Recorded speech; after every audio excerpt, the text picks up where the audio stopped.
जय Hind dear students. कैसे हैं आप सब? आशा करता हूँ आप सब बढ़िया से होंगे, स्वस्थ होंगे, मस्त होंगे और आप सबकी पढ़ाई भी बढ़िया से चल रही होगी। तो बने रहिए मेरे साथ आपके अपने channel perfect coaching centre maths में। पिछले वीडियो में हमने आपको जो कक्षा 10 की गणित में त्रिभुज जिसके पार्ट 4 मतलब 4 वीडियो पहले से ही हमने अपलोड कर रखे हैं।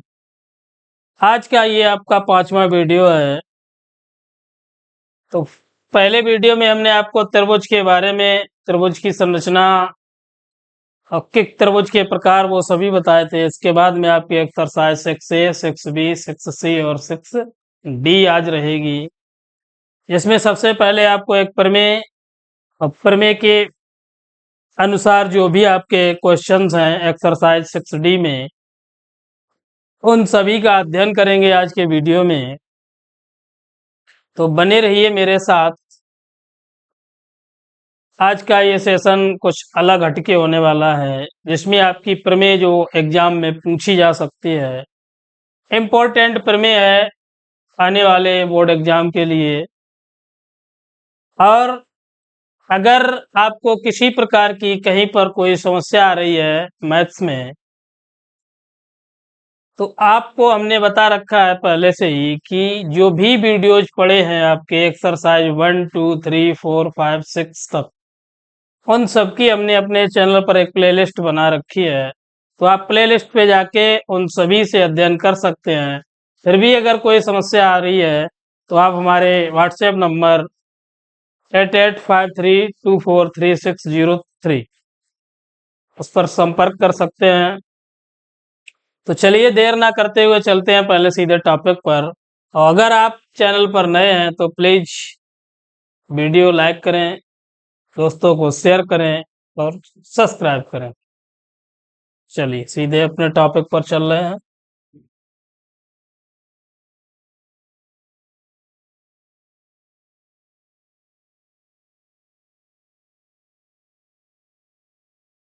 लिखिए प्रमेय नंबर 8, और जो भी शेष प्रमेय थी वो हमने पहले के वीडियो में आपको पहले से ही बता रखे हैं। तो आज की देखिए ये प्रमेय लिखिए आपकी कि सिद्ध कीजिए दो समरूप त्रिभुजों के क्षेत्रफलों का अनुपात किन्हीं दो संलग्न भुजाओं के वर्गों के अनुपात के बराबर होता है। तो पहले तो दो त्रिभुज ले लेते हैं।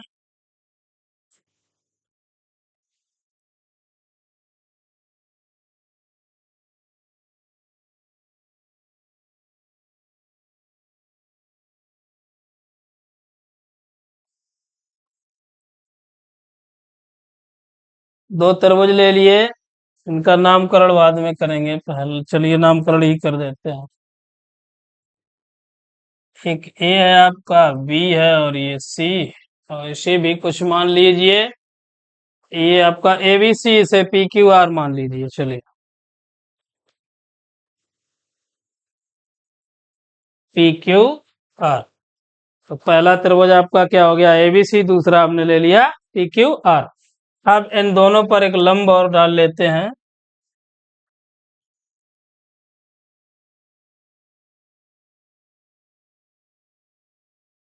ये आपका इस पे और ये इसी प्रकार इस पे। ये हो गया डी और ये हो गया मान लेते हैं एस। दो त्रिभुज ले लिए, लिखा है समरूप त्रिभुजों के क्षेत्रफलों का अनुपात किन्हीं दो संलग्न भुजाओं के अनुपात के बराबर होता है। तो दिया है, लिखेंगे सर्वप्रथम दिया है। अब क्या दे रखा है, दो त्रिभुज और कैसे हैं समरूप। तो त्रिभुज हमारा एक ए बी सी और समरूप त्रिभुज किसके है, पी क्यू आर। तो दो त्रिभुज हो गए आपके ए बी सी और पी क्यू आर। अब सिद्ध क्या करना है,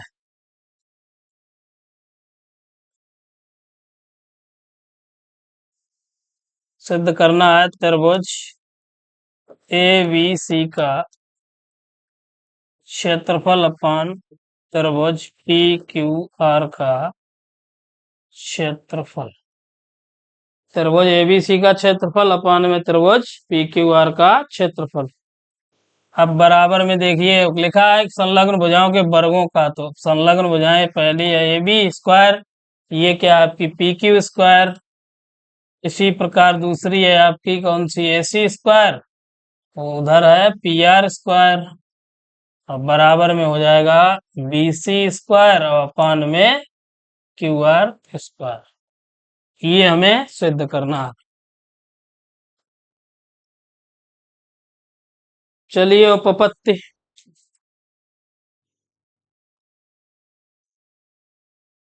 रचना लिखना चाहे तो वो भी लिख सकते हैं कि जो हमने लंब खींचे हैं डी और एस, ए डी और पी एस, तो सीधी देखते हैं उपपत्ति में त्रिभुज ए बी सी का क्षेत्रफल अपान में लिख लेते हैं त्रिभुज पी क्यू आर का क्षेत्रफल। ए बी सी का क्षेत्रफल क्या है, 1/2 आधार गुणे ऊंचाई। इसी प्रकार इसका भी हो जाएगा 1/2 आधार गुणे ऊंचाई। 1/2 आधार गुणे ऊंचाई, 1/2 आधार गुणे ऊंचाई।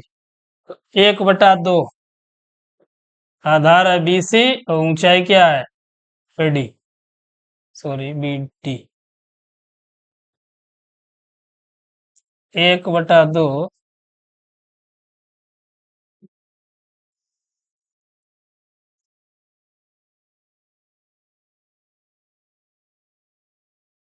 आधार गुणे ऊंचाई, तो 1/2 आधार है आपका बी सी और ऊंचाई है ए डी।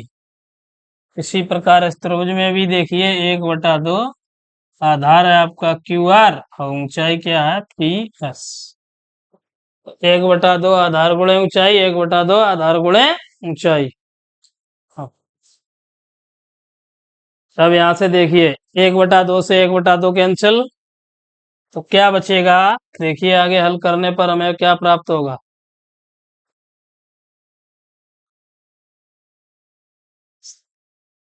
त्रिभुज ए बी सी का क्षेत्रफल अपान में त्रिभुज पी क्यू आर का क्षेत्रफल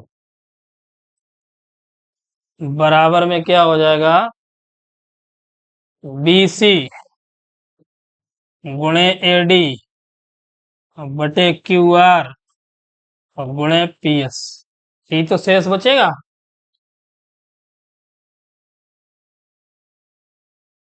अब ले देखिए त्रिभुज ए डी बी तथा त्रिभुज पी एस क्यू ले लेते हैं, ये त्रिभुज ए डी बी और त्रिभुज पी क्यू एस। त्रिभुज ए डी बी तथा त्रिभुज पी एस क्यू में कोण बी बराबर देखिए किसके हो जाएगा, कोण क्यू के। क्योंकि समरूप त्रिभुज हमें पहले से ही दे रखे हैं, त्रिभुज एबीसी समरूप किसके है, त्रिभुज पी क्यू आर के। तो कोण बी बराबर किसके हो जाएगा आपका, कोण क्यू के, या कोण ए डी वी इक्वल देखिए किसके होगा, कोण ए डी बी बराबर कोण पी एस क्यू के हो जाएगा। दिख रहा है सभी को। तो अगर ये दोनों एंगल जब बराबर हैं तो आपका त्रिभुज ए डी वी सर्वांग सम त्रिभुज पी एस क्यू हो गया, क्योंकि कोण कोण प्रॉपर्टी से लिख दीजिए यहां पर कोण कोण समरूपता से।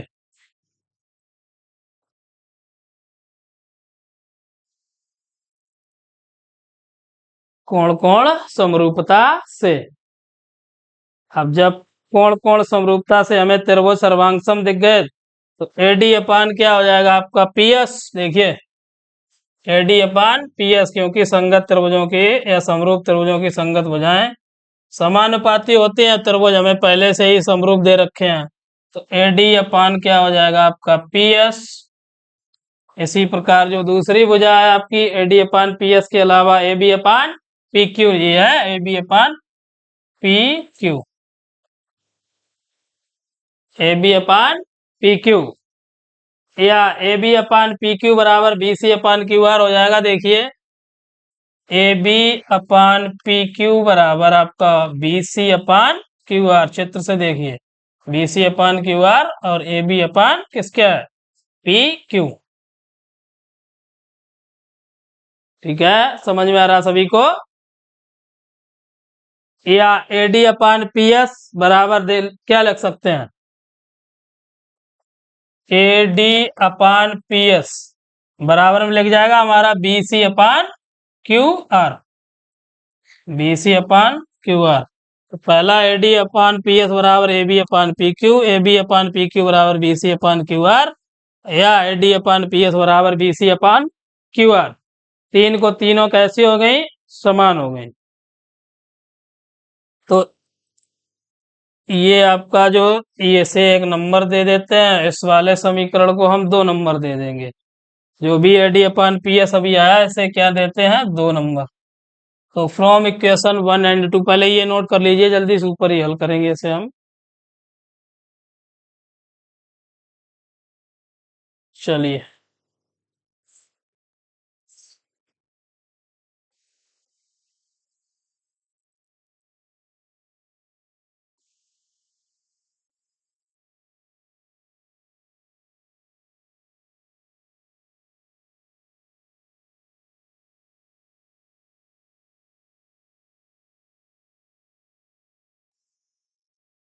समीकरण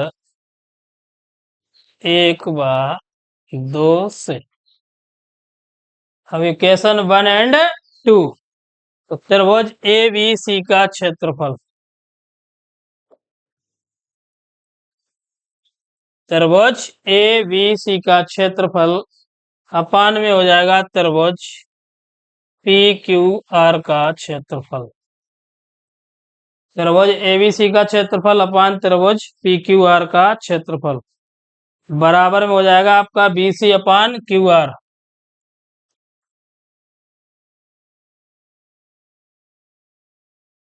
गुणे है B C upon Q R, क्योंकि ये सभी कैसे हैं, बराबर हैं। B C upon Q R ये देख रहे हैं आप, A D upon P S, A D upon P S बराबर क्या है, B C upon Q R है। तो A D upon P S की जगह हमने क्या लिख दिया, B C upon Q R. अब इसका गुणा करेंगे तो हो जाएगा आपका B C square upon Q R square. बस एक प्राप्त हो गया। अब इसी प्रकार सभी हो जाएंगे, तो इस प्रकार लिख सकते हैं हम सभी को। चलिए भी एवरेज कर देते हैं।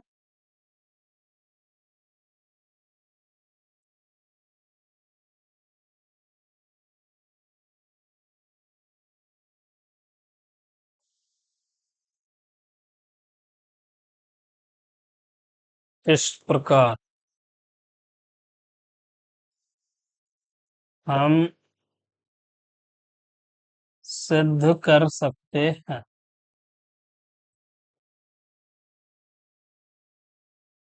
इस प्रकार हम सिद्ध कर सकते हैं त्रिभुज एबीसी का क्षेत्रफल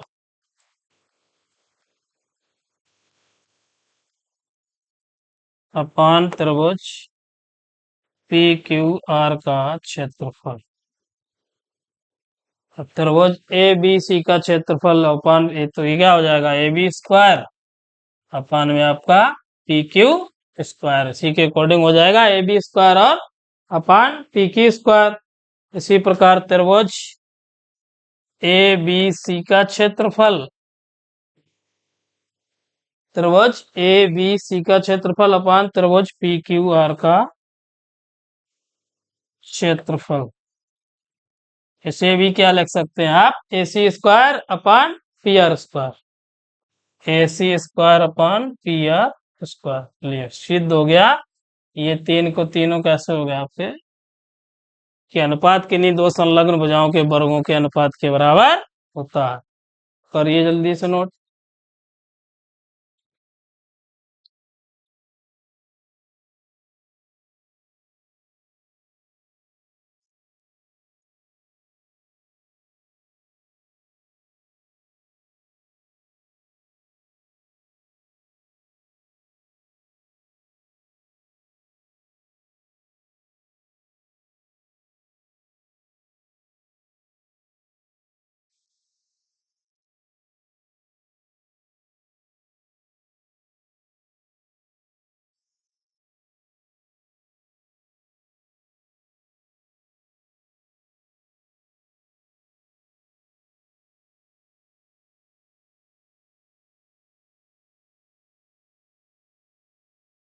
चलिए नेक्स्ट।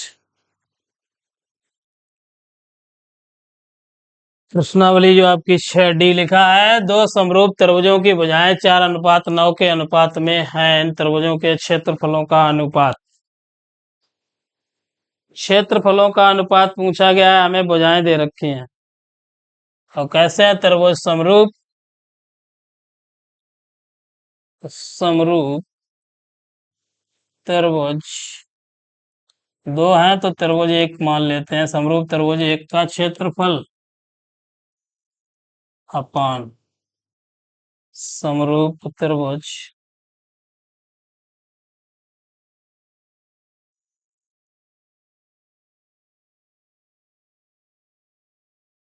दो का क्षेत्रफल। समरूप त्रिभुज पहले की भुजा का वर्ग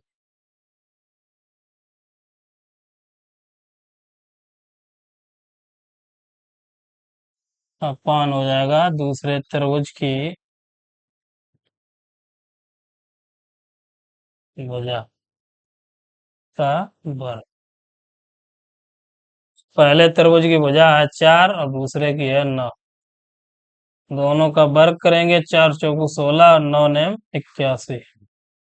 तो अनुपात पूछा गया है तो क्षेत्रफलों का अनुपात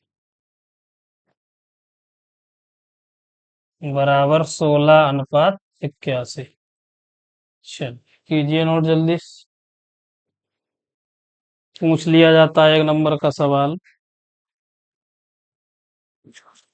चलिए नेक्स्ट।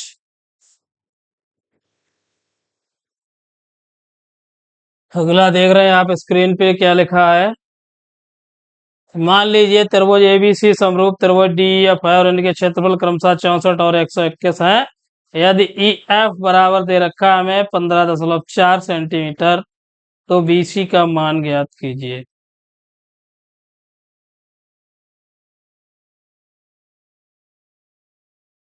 त्रिभुज एबीसी समरूप है त्रिभुज डी ई एफ।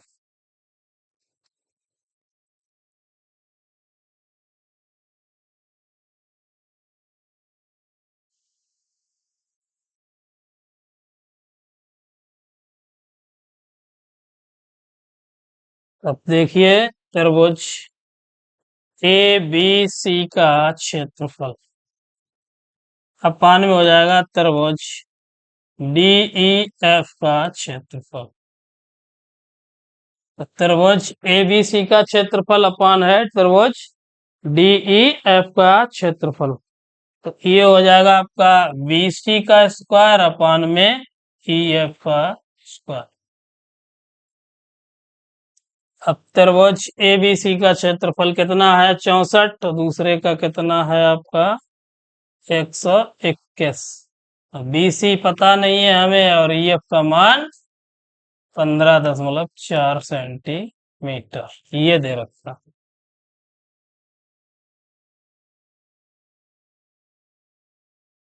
वर्ग है। अब दोनों पक्षों से पहले तो वर्गमूल लेते हैं। दोनों पक्षों का वर्गमूल लेने पर जब दोनों का वर्गमूल लेंगे तो ये 64 का 8, 121 का 11 बराबर बीसी और पान में 15.4। आगे जब इसे हल करेंगे तो 11 गुणा में बीसी बराबर 15.4 गुणे 8 या बीसी बराबर हो जाएगा 15.4 गुणे 8 बटे 11। 11 एकन 11 बचेगा 4, 11 चौकू 44। तो बीसी बराबर 1.4 गुणे 8 या बीसी बराबर 14 अट्ठे 112 11.2 सेंटीमीटर। चलिए कीजिए जल्दी से नोट।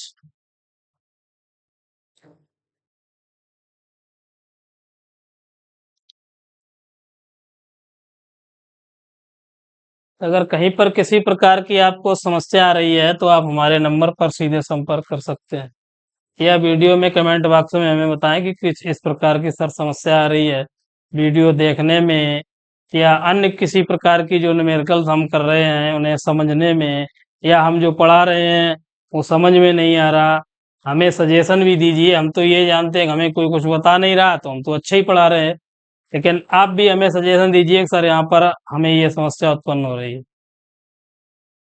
चलिए नेक्स्ट देखते हैं अगला। अगला सवाल देख रहे हैं स्क्रीन पे। क्या लिखा है? त्रिभुज एबीसी और त्रिभुज पी क्यू आर, दो समरूप त्रिभुजों में शीर्ष ए से भुजा बीसी पर डाला गया लंब 4 सेंटीमीटर तथा शीर्ष पी से भुजा क्यू आर पर डाला गया लंब 8 सेंटीमीटर हो, तो त्रिभुज एबीसी तथा त्रिभुज पी क्यू आर के क्षेत्रफलों का अनुपात ज्ञात कीजिए। तो त्रिभुज एबीसी और त्रिभुज पी क्यू आर के क्षेत्रफलों का अनुपात पूछा गया है।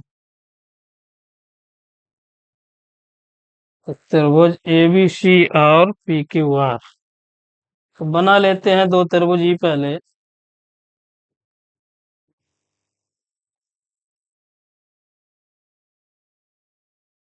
त्रिभुज ए बी सी है और एक त्रिभुज पी क्यू आर।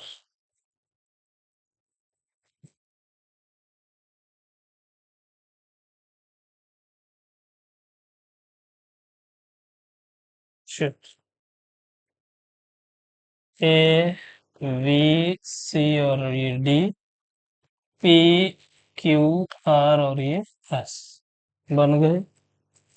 अब ये दो त्रिभुज आपको कैसे दे रखे हैं? समरूप त्रिभुज है। अब भुजा ए सी बी सी पर डाला गया लंबी हमने खींच दिया है। एडी बराबर हमें दे रखा है 4 सेंटीमीटर, और क्या है, क्यू आर पर डाला गया लंब जो है आपका पी एस कितना है? 8 सेंटीमीटर। एडी बराबर है 4 सेंटीमीटर, पी एस बराबर 8 सेंटीमीटर।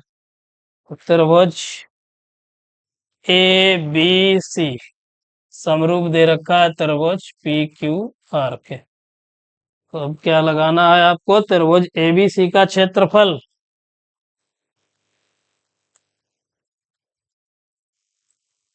अपान में हो जाएगा त्रिभुज पी क्यू आर का क्षेत्रफल।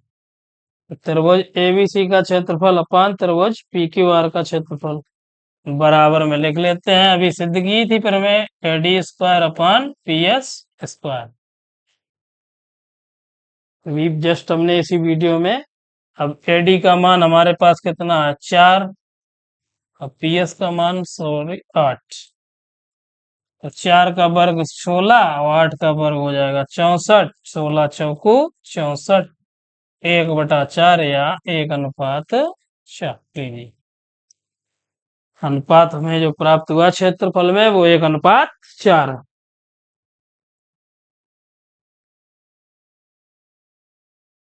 चलिए हो गया नोट। नेक्स्ट अगला सवाल देख रहे हैं स्क्रीन पे आप। क्या लिखा है? दो समरूप त्रिभुजों की ऊंचाइयां क्रमशः 6 सेंटीमीटर और 12 सेंटीमीटर है। यदि एक त्रिभुज का क्षेत्रफल 20 वर्ग सेंटीमीटर है तो दूसरे त्रिभुज का क्षेत्रफल ज्ञात कीजिए। दूसरे त्रिभुज का क्षेत्रफल पूछा गया। मान लीजिए, माना पहले त्रिभुज की ऊंचाई h1 बराबर है 6 सेंटीमीटर। इसी प्रकार दूसरे त्रिभुज की ऊंचाई h2 बराबर है 12 सेंटीमीटर। अब लिखा है कि एक त्रिभुज का क्षेत्रफल कितना है हमारे पास? 20। तो एक त्रिभुज का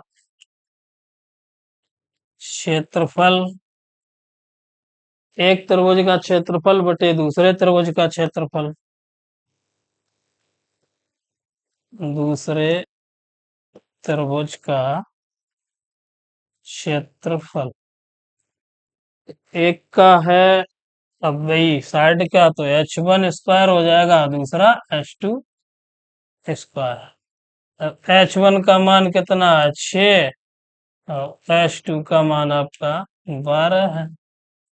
6 का वर्ग 36 और 12 का 144, या 6 दूना 12 से भी आप इसे हल कर सकते हैं। अब एक त्रिभुज का क्षेत्रफल कितना है, 20, और दूसरे का पूछा गया है, तो दूसरे त्रिभुज का क्षेत्रफल इस प्रकार लिख लीजिए। अब इसे 36, 36 चौको 144। अब क्रॉस मल्टीप्लीकेशन करेंगे कैंची का गुणा, तो यहां से देखिए दूसरे त्रिभुज का क्षेत्रफल बराबर 20 × 4 बराबर 80 सेंटीमीटर स्क्वायर। लीजिए दूसरे त्रिभुज का क्षेत्रफल 80 सेंटीमीटर स्क्वायर। कर लीजिए जल्दी से नोट।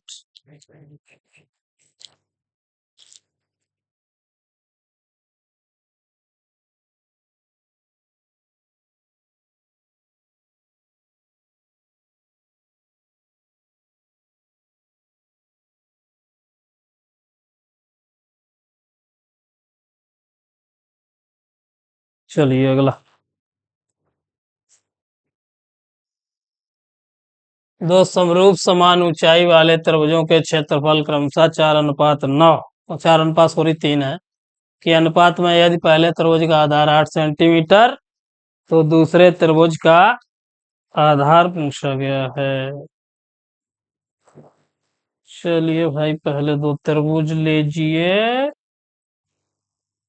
समान ऊंचाई के हैं, तो ये आपका एक हो गया, दूसरा ये हो गया। नामकरण कर देते हैं, एक A, V, C, P, Q, R। दो त्रिभुज हो गए, इनकी ऊंचाई कैसी है, समान है। अब पहले तो दे रखा है त्रिभुज ABC समरूप त्रिभुज PQR के। अब क्षेत्रफलों में अनुपात, तो त्रिभुज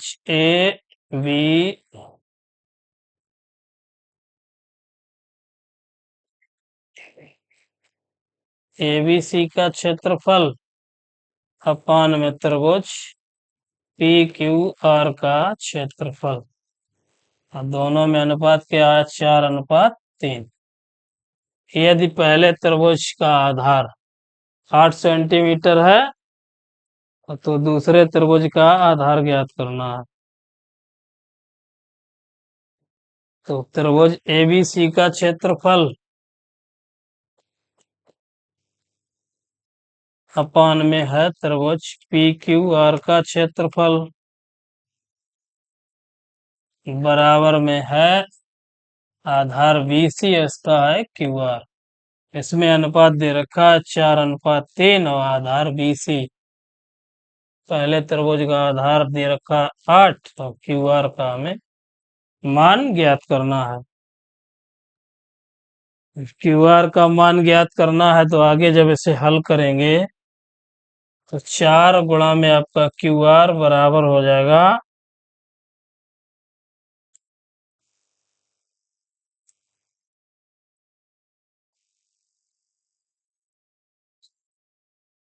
8 × 3, या QR बराबर जब करेंगे तो 8 गुणा में 3/4, 4×2 = 8। QR बराबर हो जाएगा 6 सेंटीमीटर।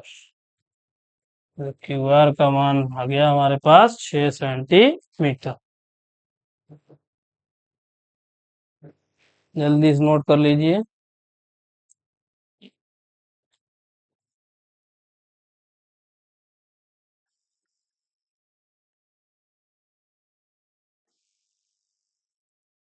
चलिए हो गया नोट। ओके, आज के वीडियो में बस इतना ही।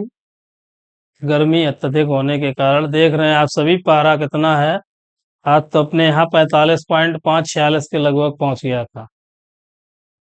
भीषण गर्मी, एकदम उमस भरी, बहुत ही दिक्कतें उत्पन्न हो रही हैं इस समय। तो आज की वीडियो में बस इतना ही, मिलेंगे अगले वीडियो में। अगर वीडियो अच्छा लगे तो प्लीज़ लाइक, सब्सक्राइब और दोस्तों को शेयर करें। मैंने बता रखा है कि आपको इस चैनल पर हाई स्कूल का कंप्लीट कोर्स मिलेगा, जिसमें आपकी विज्ञान और गणित की क्लासें निरंतर चल रही हैं। इसके आने वाले समय में हिंदी, इंग्लिश, सामाजिक विज्ञान, कला, उन सभी की क्लासें भी निरंतर चलेंगी। तो बिल्कुल फ्री आप कास्ट हम दे रहे हैं आपको, बने रहिए मेरे साथ। कुछ नहीं चाहिए, बस आपका वीडियो को लाइक कर दें, सब्सक्राइब कर दें, दोस्तों को शेयर करते रहें। बस हमें और कुछ नहीं चाहिए आपसे। धन्यवाद। जय हिंद, जय भारत।